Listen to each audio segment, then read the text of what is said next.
Today's episode is brought to you by Mazars. SoundCartel. A downside of the wonderful digital age we live in is information overload.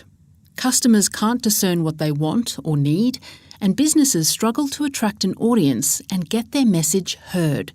So, what's the special sauce to cutting through? From SoundCartel, I'm Nicole Goodman, and this is Business Essentials Daily.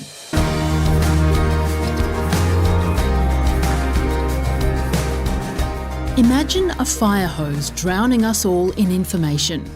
Well, that's what Harry Mills equates it to. Harry runs the AHA Advantage, a company offering insights into the buying and selling process to help dramatically improve sales. His solution to information overload is Add Source. He explains in his book titled Secret Sauce, Giving Your Sales Messages Persuasive Punch. So, what's it all about? Harry Mills explains to Heather Dawson. Well, the test for a message that packs persuasive punch is much tougher today simply because of the volume. It has to pass what I call the SOURCE test. Now, SOURCE is an acronym. The first thing that a persuasive message has to have is it has to be simple. That's the S. You need to be able to convey your message as one central truth. In other words, you need to be able to get it instantly. The second thing is it needs to be appealing. That's the A. You need to answer the question very, very quickly, what's in it for me? The third thing a message needs to be done, and where you've been drowned with information, it needs to be unexpected or unique. It needs to surprise you. It needs to be intriguing. That's the third thing. In our internet age, we're very, very suspicious. Our trust levels have dropped. So the fourth thing a message needs to be credible. It needs to be believable.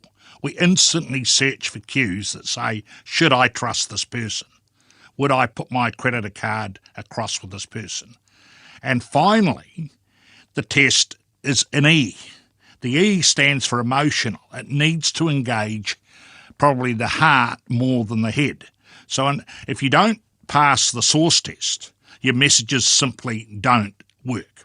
So to recap, it's the S, get your message down to its simple essence, and finally you need to give the heart a reason to do something, which is emotional. Now, we're talking largely to small businesses here, Harry, but what about large organisations that may have multiple messages? How do you spread source thinking across a bigger organisation? Well, in the book we have an audit tool which you can actually measure source on it. And what we actually find is the language that people use to judge whether a document is good or bad or is persuasive or non-persuasive is largely that which has been around for 100-odd years. And basically, you need to give a whole cross-section of people. I get, 10 or 12 people from different parts of the organisation. I ask them to bring a couple of examples of their best documents or the ones that are most important to the organisation's success. It might be people from safety, it might be people from marketing, and then I get them to do the SOURCE test. And there's a graph and a grid which it actually documents, and it's amazing. People think they've got compelling messages, and when they put them on the SOURCE test, normally 90 to 95% of the messages don't pass it. What the great thing about SOURCE is, it gives people a common language. So you have people typically in marketing or communications getting messages from all over an organisation, and when they get them, they do their tweaking and they say, well, we know what makes a persuasive message. And you have people in other parts of the organisation, when you say my definition of a persuasive message is different. But what SOURCE does, it creates a common language. So what's the best place to start then if you want to transform your company's messages or your proposals or your presentations? Most private organisations have a tagline. And when someone actually writes the tagline that sits under their brand, they try to capture the essence of what makes the firm different. And I call that the central truth of an organisation. And my favourite ones are diamonds forever. And if you think about it, the diamonds are forever. De Beers invented that in the 30s, right? And it actually communicates the absolute central truth about what they sell. That a diamond is forever, and it communicates two things about the organisation. It communicates that an engagement ring or any ring or diamond is a symbol of love, right? The second thing, it communicates something that because it's a diamond forever, you don't throw it away. Because when the phrase was coined, it was very common for people to trade in their engagement rings, and they would suddenly get a shock when they found that all they got was about 30% of what had been paid for it. But no girl, even when they've had a bitter divorce, throws their diamond rings around. They'll simply have it remade. So it's become a symbol of enduring value. If you get the central truth right, you then have a deep understanding of the core of what you're trying to communicate. And once you do that, it's much easier to talk about all your sub-messages.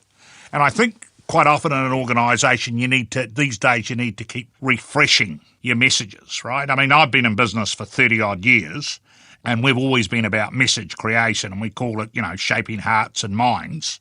But I felt about 3 or 4 years ago that it was starting to get stale, and changing hearts and minds had a sort of tiredness to it. And so we talked to clients, and we thought, well, what makes us different? What is our new central truth? Have we changed? And what people said to us, well, we think you're known for coming up with smart ideas or cutting-edge advice, but what we like about it is that it gets converted into practical tools and training that we can use. Now, that was the result of a number of conversations. And then gradually, as we worked on the words, and we decided in the end of the day we're primarily in the knowledge game, we brought it down to fuel for curious minds. So that's our new central truth, fuel for curious minds. Once you've got the central truth, you can also work out the emotional push that you want to do, and that's the E that you're doing. So that's the key to message success. That was Director of the AHA Advantage, Harry Mills.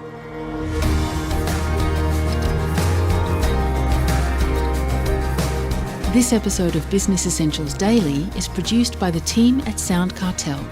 Thanks for listening. I'm Nicole Goodman. We'll bring you more Be Daily tomorrow.